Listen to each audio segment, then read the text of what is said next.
It's all BS.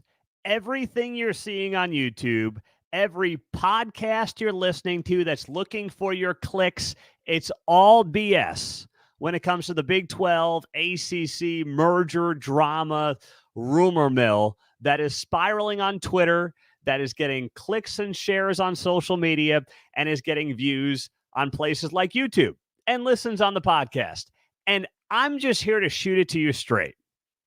That's what I do. That's how we built this brand for 10 years. We built it slow and steady and methodically and by gaining your trust at Heartland College Sports. By the way, I'm Pete Mundo. I'm just fired up for the show because I'm sick of the nonsense. I'm sick of the BS, and I'm sick of seeing it because people want their little sugar rush of clicks and views, and we don't do that. That's not what our brand has ever been about at Heartland College Sports, and I am tired of it. I have talked to multiple Big 12 sources throughout the week, and they have all confirmed any talks about some kind of ACC Big 12 merger is not serious right now. It's not. But if you want me to come on here and talk about how great it would be to have Miami in the Big 12 and how cool that could theoretically be for a ACC merger with the Big 12, I guess if that kind of stuff gives you your jollies, I'll do it. But I know that's not what most of you want. I know that's not why you're here. Yes, you want opinions, you want analysis, but you want it when there's at least a kernel of potential truth to it. And there isn't when it comes to this Big 12 ACC nonsense. And that's what it is. I'd use another word. I want to use another word, but I've always done my shows family friendly, FCC friendly. I do radio, obviously, by day in Kansas City. So I'm used to keeping it clean. Sometimes I just want to rip off the Band-Aid for YouTube and the podcast. But you know what? It's in my best interest to keep it clean because what's going to happen is I'm going to start letting it rip here, and then I'm going to go on radio and let it rip there, and that's going to be a problem for me. So I'm not going to do that. But anybody, in the wake of Florida State missing out on the college football playoff, there was all this conversation about how, whoa, the ACC, boy, you're going to have all these teams bailing for the Big 12. With all due respect to the Big 12, and I say this as a Big 12 guy, nothing would have changed for Florida State had they been in the Big 12. Maybe their strength of schedule would have been a little bit better, but that's it. They were not getting in with the way things played out had they been in the Big 12. And of course, had they been in the Big 12, they would have played Texas for a Big 12 title theoretically, and they would have lost that game. So, I don't know where all this stuff came from. I see it on Twitter. You see it on Twitter. I'm not going to name the Twitter accounts because you all know who they are. I get asked about them all the time. Is this guy legit? Is this real? Is that real? And I'm like, if people don't put their names to it, and I know there are certain anonymous Twitter accounts across news and sports and politics that have accuracy, but the majority don't. And the notion that somehow Florida State missing out on the playoff by the committee last 2 weeks ago now was a push to go to the Big 12. Why? The ACC is going to have a guaranteed spot in the playoffs starting next year when it goes to 12 teams. The story coming out of the playoff, is that the college football playoff should have been 12 teams this year. It was that dopey alliance between the Big Ten, ACC, and Pac-12 that basically slowed the whole process down, where they should have gotten the 12 teams this year. That's the story. There's no point in the ACC merging with the Big 12 right now when the ACC's all but guaranteed a spot in the college football playoff. The ACC champion is. So, this is all clickbait. And I haven't said anything about it for the better part of 2 weeks because I know you're smart as an audience. But I'm also sitting here pulling my hair out because I see these soy boy betas doing these little videos and, oh boy, I'm going to get hundreds of thousands of views and clicks on this one. And fine, maybe you will. Maybe you will, but you're losing all credibility because it's nonsense. And unlike them, I actually have sources. Like, I actually talk to people who are in the know, who help make some of these decisions, and there's nothing to it. No matter how much any of us want to believe it, it's fun to talk about. Maybe next summer there'll be something there because the college football landscape is changing dramatically, but there's nothing there right now. I forgot to ask you, by the way, would you hit the thumbs up button if you're on YouTube? And of course, on the podcast, hammer that 5-star for me if you haven't yet. And also subscribe, because those continue to help us on the algorithm side of things. So thank you guys, as always, for being here and for being a part of the show. Yeah, well, David puts up on YouTube here, the Big 12 can wait on when Florida State leaves. Well, here's the thing. I don't know if that's happening. There are rumblings that the Big 12, or I should say the SEC and the Big 10, are more interested in UVA and North Carolina over anybody else. That's intriguing. I'm just saying that's out there. So who knows what's going to happen? Right now, the ACC is strong enough to survive. Even if Florida State were to leave, even if Miami were to go somewhere, they have Notre Dame. As long as Notre Dame is there and willing to be an ACC member, half in, whatever you want to call them, the ACC is okay. And if I'm being straight with you, the ACC is in a better place than the Big 12. Now, I think the Big 12 is the third best conference when it comes to football, the best conference in basketball. But if you want to talk about having brands, the ACC technically has more brands than the Big 12. It's got, when it comes to prestige, when you have UVA, when you have UNC, you have that, I mean, just below Ivy League level of prestige with those two universities. So you have some of that you don't have as much of in the Big 12. Once again, I'm going to call it straight.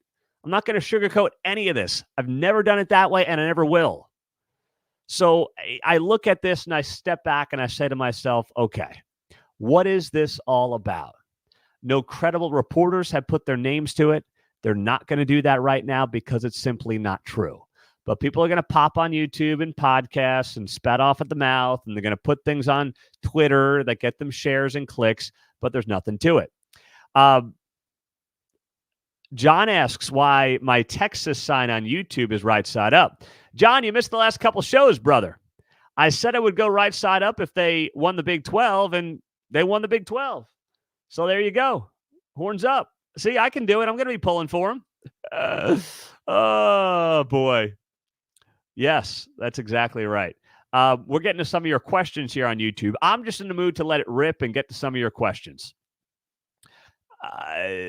David says here, there's no value in the Big 12 merging with the ACC. Wake Forest, BC, SMU, Syracuse, and Cal, no thanks.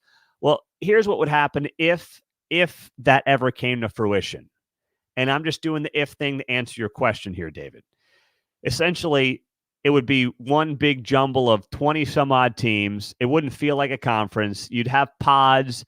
You'd basically play a round robin against your pod, and you'd have effectively 3 conferences in one. That's what it would be. But you're right. There's no value right now to either side in doing this. There just isn't. We are a ways away from future TV deals. ACC's locked into the 2030s. Why would they join why does anybody need to join the Big 12 right now in the ACC?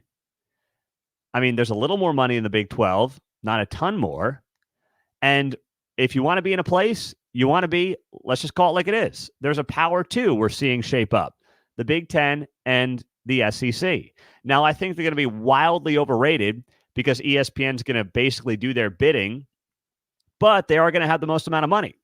We've seen now 2 Big 12 coordinators, KU and K-State, lose their guys for the same roles in the Big 10 and the SEC. KU lost its guy, and then, of course, K-State lost its guy to Texas A&M.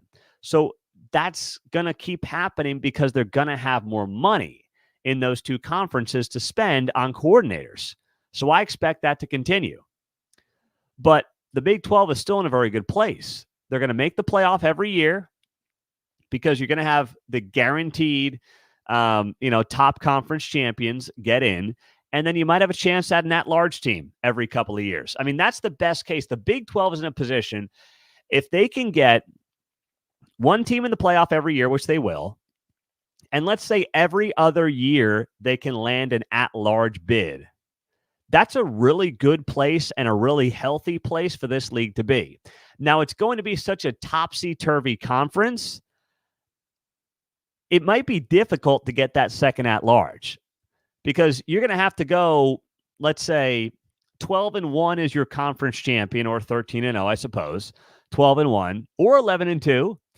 But then basically your team that's going to be an at-large team has to be 12-1 or 11-2 at worst. But damn, those better be some good losses, because this committee is still going to have major SEC bias and major Big Ten bias as well when it comes to its at-large picks. See, everyone thinks like, oh, the committee's not going to be as biased, it won't be as messed up next year. No, it will be as messed up. It will just be messed up for teams 11, 12, 13, 14. Instead of now, it's 3, 4, 5, 6. That's the difference. That's why it's going to be the same slew of issues. And we know where ESPN's going to put its money. We know where they're going to be pushing things. We know who they're going to be cheering for deep down, whether they admit it or not. That's how this is all going to go. And that's how it's all going to play. So that's why I'm just sitting here. I'm just sitting back, rolling through it and saying, guys, pump the brakes. Don't believe the Twitter rumors. Think about it. Step back and ask yourself if it makes any sense. And the answer right now is it just doesn't. It just doesn't. Tyler says here, we're really the second best conference in the country. Top to bottom, the Big 12 is a better product than the Big 10 in football and in basketball. They might have more money, but outside of Michigan and Ohio State in football, nothing touches the Big 12. Okay, I get it. I'm trying to think of a good analogy. I mean, that's like saying without Steph Curry and Klay Thompson, the Warriors are mediocre. Okay, but they have those guys, right? Or, hey, if the 90s Chicago Bulls, for those of you older, didn't have Michael Jordan and Scottie Pippen, they wouldn't have won 6 titles. Okay, yeah, but they did. You're right. There's more depth. I agree with you there, Tyler. There's more depth in the Big 12. But as the Big 12 gets bigger, remember this too. The Big 12 is going to have some bottom feeders. I mean, if you look at the bottom of this league right now, and you look at last year, there was some bad football at the bottom of this conference. All right, Cincinnati, Baylor, not any good. Even you look at the mediocre teams. Houston wasn't any good. TCU had a rough season, lost to Colorado, who went 1-8 in the Pac-12. So, as this conference gets bigger, I think Arizona State is going to struggle. They're going to have some bottom feeders too. When the Big 12 was at its peak depth was, frankly, probably last year. Before the expansion, the last year of a true round robin for the Big 12 last season, when Kansas was getting better, that was the deepest the Big 12 was going to be. True round robin schedules for everybody, and Kansas was not an FCS program anymore. They were getting better under Lance Leipold. But now that you've got, such a large conference, you got 16 teams, it's going to be different. It has to be different. It has to be the haves and the have-nots. Now, the Big 12 is not going to have the blue blood haves, but there are going to be some have-nots in this league. That being said, yeah, I would still put the middle of the pack of the Big 12 up against the middle of the pack in the Big 10. I agree with you there. But you can't just strip Ohio State and Michigan out of it and say, well, if you don't have those two, they're not that good. Yeah, but they have those two. So we got to at least talk about them like that. Alan says, I just saw the SEC schedule, a bunch of non-conference cupcakes. Yeah, although, hey, Texas has Michigan. You got to give them that. But to your point, Alan, yeah, the SEC is going to keep playing 8 games, which is the biggest scam going in college sports. The SEC playing 8 conference games under the guise of, We are the SEC. But yeah, I mean, heck, look at OU's non-con. Temple, Houston, Tulane, and they got Maine. I didn't even know Maine had a football team. Did you? Did you guys know Maine had a football team? If you did, please tell me. Please raise your hands in the comments. Like, it's ridiculous.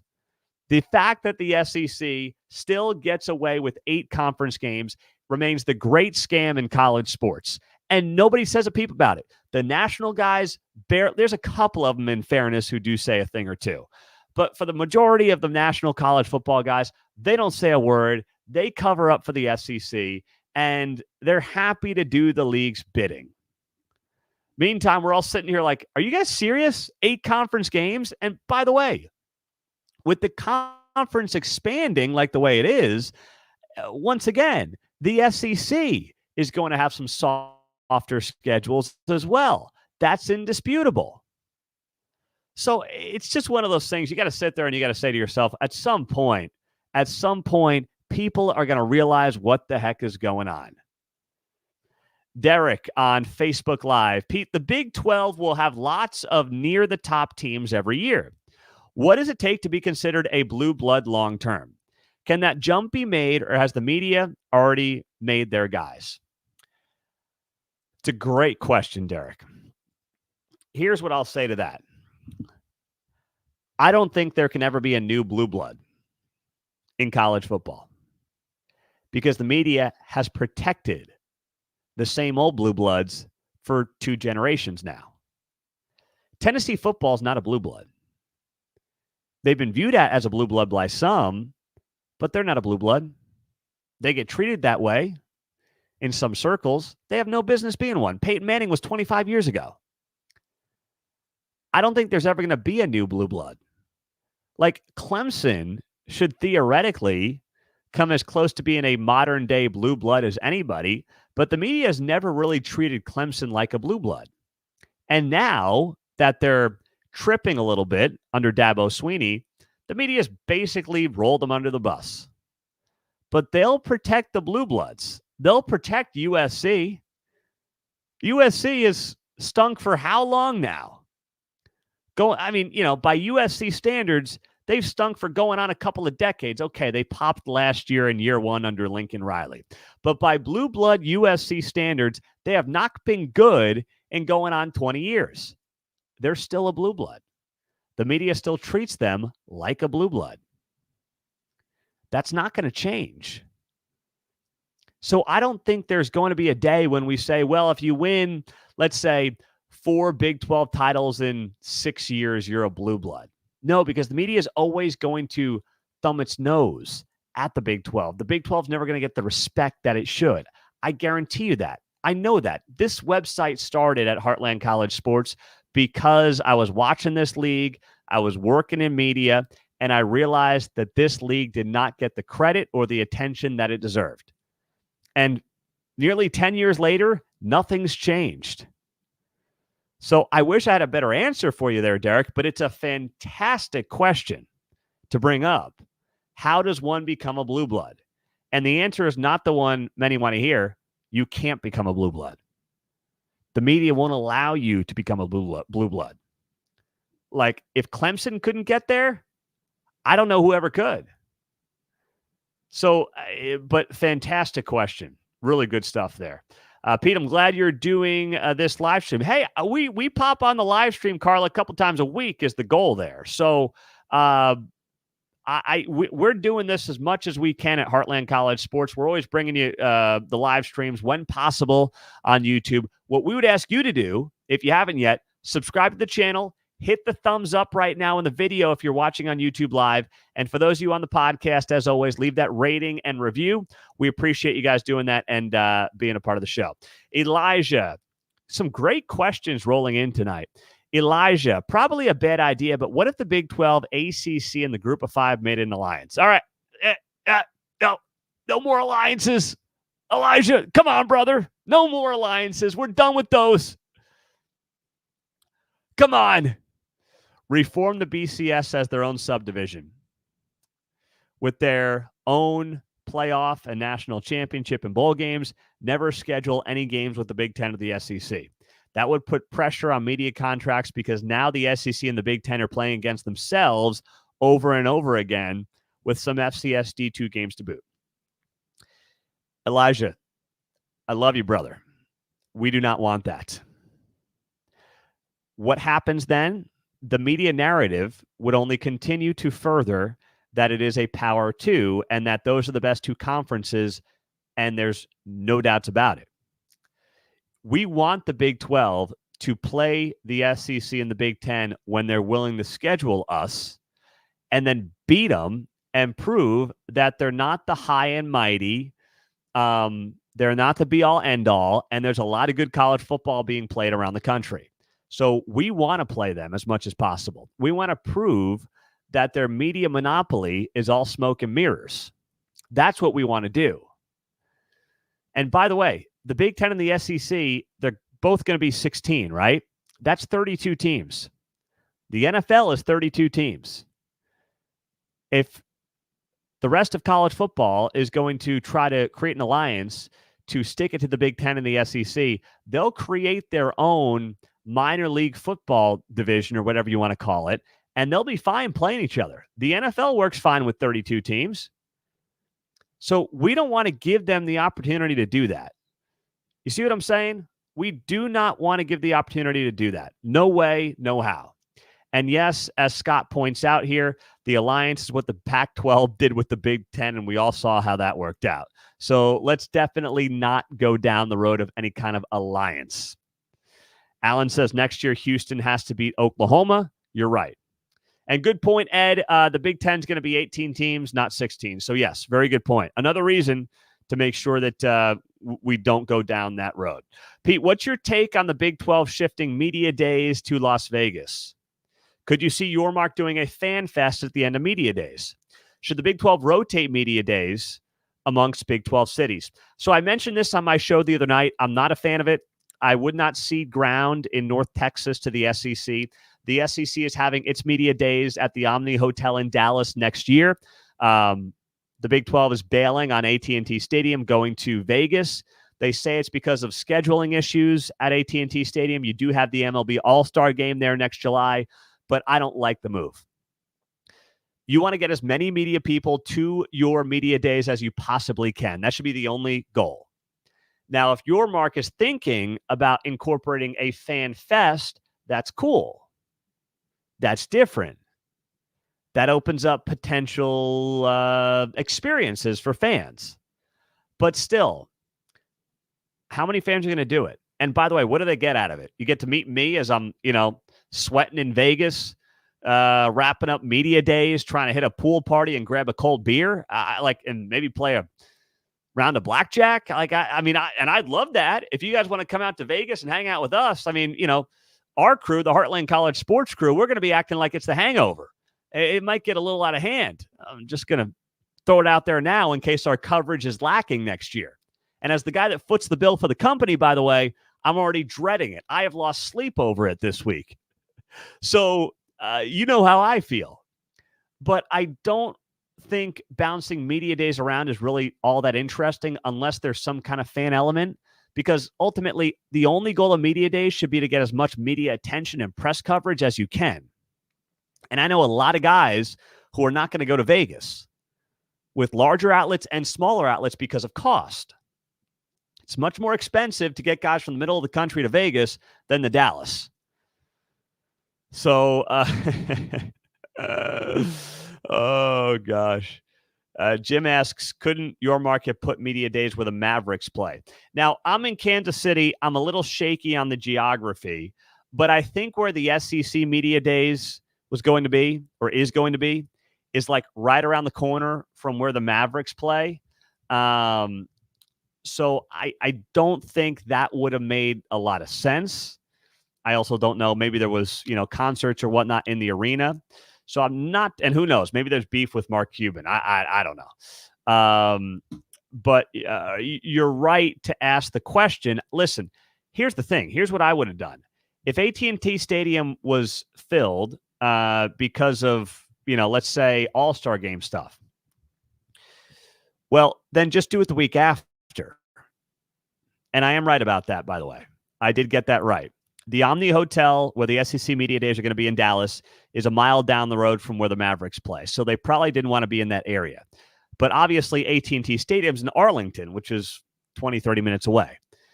If the conflict is then the Major League Baseball All-Star game, then just do it the week after. I wouldn't want to compete with SEC Media Days anyway, because the big national guys can't be in two places at once. And they're all going to be at SEC Media Days. So don't compete with them head-to-head if you don't have to. Move it the week after and stay in the Dallas-Fort Worth area. Mark says, hanging out in Nevada heat with a sweaty Pete Mundo. You're not selling me on this. Mark, I'm not trying to sell you on this. That's Brett Yormark's job. Get a VIP pass to Big 12 Media Days and watch me sweat interviewing, the third string linebacker at BYU. God bless him. And then running to my hotel, throwing my bag on the bed, and running down to the casino. Sounds like a great time. But you know what? Maybe we'll do that as our own Heartland College Sports VIP experience. Who needs the Big 12 for that? You can just join us. That sounds like it. Well, now I'm on to something, by the way. Now I'm really cooking. So speaking of what we've got coming up and things happening, I do want to mention this. We are doing on our website at Heartland College Sports what we're calling Big 12 Bowl Mania.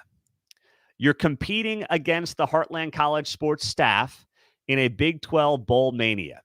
So go on to our forums. It's free to sign up. You don't have to sign up. Go to the Big 12 football section, and you'll see Big 12 Bowl Mania. And you're going to rank your bowl games based on how confident you are from 1 to 9. We're going to tally up the points, and the top 3 winners are going to get Heartland College Sports merchandise. So we hope you'll join us for that. Go to heartlandcollegesports.com, click on the members forum tab at the top, and make sure you hop on. It's going to be a lot of fun. You got to be in by Saturday night at 8:15 before the Texas Tech game. That's the first Big 12 bowl game of the season. So get on there now, heartlandcollegesports.com, members forum tab, sign up, it's free, and join our Big 12 Bowl Mania. This was a lot of fun, guys. Thanks as always for being here, for joining us. Kind of off the cuff, but I had to call out all these, clickbait folks, and then also have some fun with you and answer the questions. Have a great night. We appreciate you guys, and we'll talk to you soon on heartlandcollegesports.com. Take care. See you later.